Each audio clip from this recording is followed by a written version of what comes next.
ሰላም ጤና ይስጥልን የዩቲዩብ ቻናል ተከታታዮቻችን እንኳን ወደ ቻናላችን በሰላም መጣችሁ። ብዙ ሰዎች ለፍተው ያገኙትን ሀብት ሪል ስቴት ላይ ቤት በመግዛት ኑሯቸውን መመስረት ከቅርብ ጊዜ ወዲህ እየተለመደ ያለ ተግባር ነው።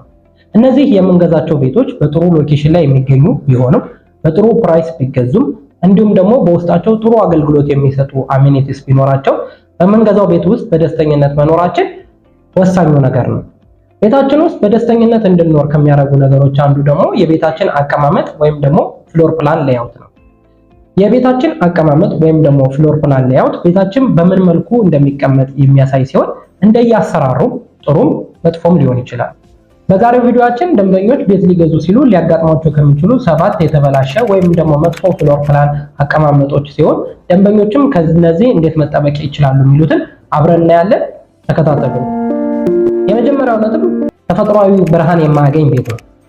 ተፈጥሯዊ ብርሃን ቤትን ከማሳመር በተጨማሪ ጤና ነክ ጉዳዮች ቢኖሩትም ለምንኖርበት ቤት ግን ወሳኝነት ያለው ነገር ነው። የምንገዛው ቤት ለተፈጥሮ ብርሃን ያልተጋረደና የቀጥታ የፀሐይ ብርሃን የሚያገኘው መሆኑን እርግጠኛ መሆን አለብን። ይህም ደግሞ ቤታችንን ፈካ ያለ ቀለማት በደንብ የሚታዩበት እንዲሁም ደግሞ አስደሳች የሚያደርገው ሲሆን ቤታችንን ከመግዛታችን በፊት ከፀሐይ መውጫና መግቢያ አንጻር በማየት የምንፈልገውን የፀሐይ መውጫን ወይም ደግሞ መግቢያ ከተቻለም ደግሞ ሁለቱን የሚያገኙ መሆናቸውን እርግጠኛ መሆን አለብን። ሌላው ትኩረት ልንሰጠው የሚገባው ነገር ከኛ ከገዛነው ህንፃ ፊት ለፊት ወይም ደግሞ አጠገብ የሚገነባ ግንባታ ነው። ብዙ ሰዎች የፀሐይ ብርሃን የሚያገኝን ቤት ከገዙ በኋላ ነገር ግን ፊት ለፊት ወይም ደግሞ አጠገባቸው በሚሰራ ግንባታ ምክንያት ይህንን የተፈጥሮ ብርሃን ሲያጡ እንመለከታለን። ስለዚህ ገዢዎች ምን ማድረግ አለባቸው? የመጀመሪያው ቤቱን ከመግዛታችን በፊት የተገነባም ሆነ ያልተገነባ ሳይት ላይ በመገኘት ቤታችን ከፀሐይ መውጫ ወይም ደግሞ መግቢያ አንጻር ያለውን ሁኔታ ማየት አለብን። ይሄም ደግሞ በቀላሉ ስልካችን ላይ በሚገኝ ኮምፓስ አፕ ማየት የምንችል ሲሆን ሌላው ደግሞ ደንበኛው ከሚገዛው ህንፃ በተጨማሪ ፊት ለፊት ወይም ደግሞ አጠገቡ የሚገነቡ ግንባታዎች ካሉ እነዛ ግንባታዎች በበቂ ርቀት የሚገነቡ መሆናቸውን ለማየት ሳይት ፕላን በደንብ ማየት ይገባዋል። ሁለተኛው መጥፎ የቤት አቀማመጥ ጠባብ ኮሪደር ያላቸው ቤቶች ናቸው። ሪል ስቴት እንደሚታወቀው በዛ ያለ ሰው ስለሚኖርበት እንቅስቃሴ እንደሚኖረው አያጠያይቅም። በዛ ምክንያት እንቅስቃሴን በምናደርግበት ጊዜ ነፃነት ባለው መልኩ መንቀሳቀስ መቻል ይኖርብናል። ለዚህም ወሳኙ ቤታችንም ውስጥ ሆነ በውጭ ስንንቀሳቀስ ሰፊ የሆነ ኮሪደር ሊኖረን ያስፈልጋል። አሁን ይሄ ችግር በብዙ ሪል ስቴቶች ላይ እየተፈታ ያለ ቢሆንም ነገር ግን ብዙ ደንበኞች ቤታቸውን ከተረከቡ በኋላ እቃ ለማስገባት ሆነ ለማስወጣት ሲቸገሩ ማየት አሁንም የተለመደ ችግር ነው። እዚህ ላይ የህንፃዎቹን ደረጃ እንዲሁም ደግሞ የኤሌቬተር ስፋትን መጨመር ይቻላል። ስለዚህ ደንበኞች ቤታቸውን ከመግዛታቸው በፊት በነፃነት እንቅስቃሴን ማድረግ የሚፈቅድ መሆኑን ማረጋገጥ አለባቸው። ስለዚህ በተቻለ መጠን ስታንዳርዱን የጠበቀ ከ1 ሜትር በላይ የሆነ ሰፋ ያለ ኮሪደር ያላቸውን ቤቶችን ብትገዙ የበለጠ ይመከራል። ስድስተኛ ለእይታ ያልተጋረደ መታጠቢያ ክፍል ነው። ይህ ችግር ከቦታ ጥበት አንጻር ከባለ አንድ መኝታ ወይም ደግሞ ከስቱዲዮ ማስወገድ ቢቻልም ነገር ግን ከዛ በላይ ከፍ ባሉ መኝታ ቤቶች ላይ መወገድ ያለበት ችግር ነው።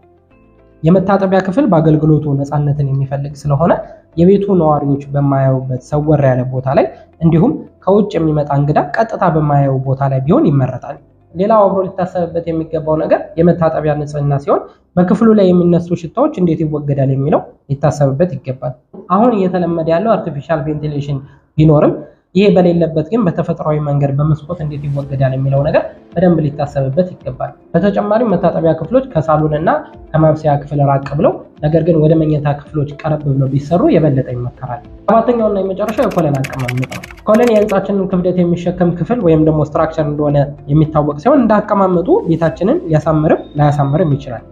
በአቀማመጡ ጥሩ ቦታ ላይ የሚገኝ ኮለን ቤት ውስጥ ለመንቀሳቀስ ጥሩ ሁኔታን ሲፈጥር፣ ይህ በማይሆንበት ሁኔታ ግን የቤቱን ስፋት ከመቀነሱም በላይ አላስፈላጊ ወጪ ላይ ሊጥለን ይችላል።